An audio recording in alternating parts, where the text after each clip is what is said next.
This is day 11 of documenting my journey as a founder building an 8-figure business. It's quite busy here today. Um, just finished working. Well, finish the day at the office, but I will still do some work at home. It's 6:15. This time of the year is super nice because I still get to see some last sunlight. Usually finishing work, unless we finish much later than usual, which is good. Just catching up with the sunset. One thing that I really need to try to do is just spend more time outside. I spend too much time now at the office, and one of the reasons why I wanted to live in front of the beach was to spend more time at the beach. And ask me how many times I actually do that throughout the year. I think I can count. Now it's probably a little bit more than what I can count on both hands. How many times I've been to the beach this year? But certainly, probably less than 30, which is crazy because I literally live a block away from this. Which still blows my mind that I get to live here, and I work so hard to put myself in a position where I can live here. So yeah, that always makes me super grateful and excited to just continue to tackle life. And even though I don't get to use the beach every day, even though I could, because there's nobody stopping me from using it other than myself, I still love the fact that I have it here. And if I want to just spend the day at the beach, I can do that. So, one thing that happened as well today, which in fact is actually didn't happen today. Today is the end of the week, and I failed at documenting my days this week from Monday, so I'm catching up with it. And pretty much what happened on this week was that one of our clients that has an account on Instagram with over 100,000 followers, which you would think there's no way this person would do anything to just try to cheat the way that you can grow online, especially on a platform like Instagram. Well, we realized, hey, this is weird. Her account is growing way faster than usual, and we do have a reel going viral, but we checked the stats and the analytics, and there wasn't an insane amount of followers being added. But suddenly, she added like a few thousand followers out of nowhere. So that was very suspicious, and we just continued to check everything with the stats and are we missing anything? Is there anything that is bringing all distraction? And we couldn't find it. And then we just started checking the followers, and especially on the days where it spiked, where we got where she got a few thousand new followers, all the accounts were super fucking dodgy. Straight away, we knew, okay, she's either buying followers or she fell for one of those tools that basically tells you, oh, this is not buying followers, we will help you grow, everything is real, da da da. We checked the stats, and basically her account audience started switching to Mumbai and Venezuela. Funny enough, Venezuela, out of all the countries that they could be buying accounts and followers. So yeah, that's pretty fucking annoying, because essentially that impacts our results when clients do dumb shit like this, where they just try to cheat or fast track, or they get impatient and they just want to grow everything faster, so they start paying for services that these days are not masked as like buy followers, because most people with a couple of brain cells understand that you shouldn't do that. So they mask the marketing on things like social growth tools, or high converting groups and whatever. So essentially, yeah, we had to call her out on this. It's something that we're super direct these days.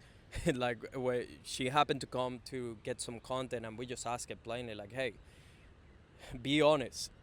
Did you buy followers? We saw an insane amount of new followers on your account that doesn't correlate to anything else." And yeah, she basically just admitted. And by the way, she didn't had like an intention of, oh, I just want to buy followers or whatever. She just fell for some random service that promised that, hey, this is all real and whatnot. And we just had to show her literally, hey, look at these stats for yourself. And it was pretty clear that, yeah, this is all fake, whatever she has been promised. Um, but yeah, it's really fucking annoying because that hurts our results. That hurts the content. We don't know how much damage this has done now to her account. And in the past, we have brought accounts back from debt, literally, from clients that bought a bunch of followers and whatnot, and we had no idea if it was going to work, or if those accounts were gone. And pretty much we managed to save a couple accounts in the past, but it's super fucking annoying. And I'm even dealing with that right now in a different way, not because I've bought followers, but because I built the wrong audience back in the day. I built a Spanish speaking audience, and that's across my Instagram, TikTok, and YouTube.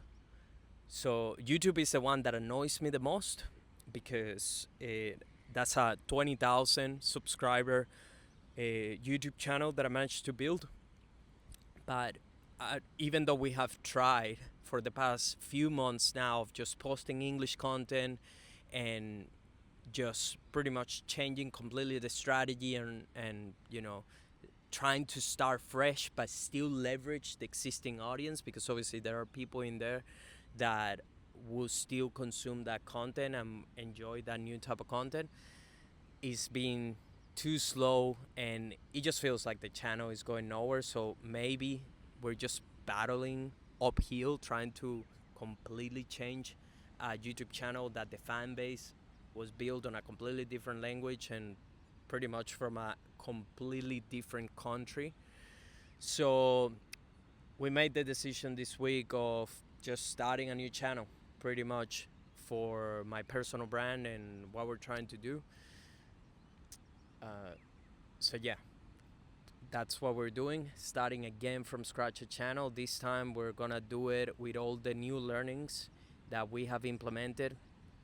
And we tried a few things as well of mixing the podcast on the personal brand or that YouTube channel, and that didn't work. And now it's very clear that we also need to keep a separate channel for the podcast, Founders Playbook, which we still need to do, because that's the other part. I'm like, guys, telling my team, why the fuck did we stop doing successful actions? Our podcast brought us some of the best clients and biggest deals we have ever had, and somehow we're not doubling down on that channel. And that's what we sell as well, podcasting, yeah, which is super dumb. So yeah, basically we're doing a rebrand, and we're starting a new YouTube channel for my personal brand, and we're gonna continue to build Founders Playbook on its own. We tested mixing them. It's not gonna work as well as them being separate, because they are different audiences and different goals that we have. Like, kind of the goal is the same, just building the brand and still funnel work and leads and high quality people to Vibes Creative. But yeah, the angle is a bit different. And Founders Playbook, we need to turn it into one of the top podcasts in Australia. And we did a really good job this year at just setting up some good foundations and just getting more people and more reps in. Next year we need to go even harder. And now that we're starting this new YouTube channel, we're gonna go super hard on it. So this is the strategy behind it as well. Because we built, not built, because we created a bunch of solo style episodes that went onto the channel, what we're going to do is we're just gonna grab all those videos. Our team is gonna edit them differently, but that means that we already have about 20 to 25 videos pretty much that they just need to be uh, re-edited lightly. We will create new thumbnails, do new titles, and we're gonna leverage all that content that we were testing on the old channel that didn't get as much traction because the channel is pretty fucked, and we'll see what's the performance of those videos on a new channel. So I'm excited to do that test and see what it goes. I'll report back to myself here what the result of that is, but that means that we get essentially content that we can start pumping on that new channel. So we'll see how that goes, and hopefully 12 months from now, this decision was totally worth it. That's the plan, at least. And yeah, it's a good reminder. Don't buy fucking followers. Just do things the right way, and it might take longer than what you want, and that's okay. Just focus on making good quality content, and eventually, if you follow also the best practices, the right people will find the content, the algorithms will play in your favor to get that content to the right people. And if you have accounts that are pretty fucked, like mine, and you're trying to target someone completely different to the people that you used to target on that previous channel, then it might be worthwhile just starting completely from scratch. So I'm excited to put a lot of these best practices into place on a whole new channel and see where that takes us.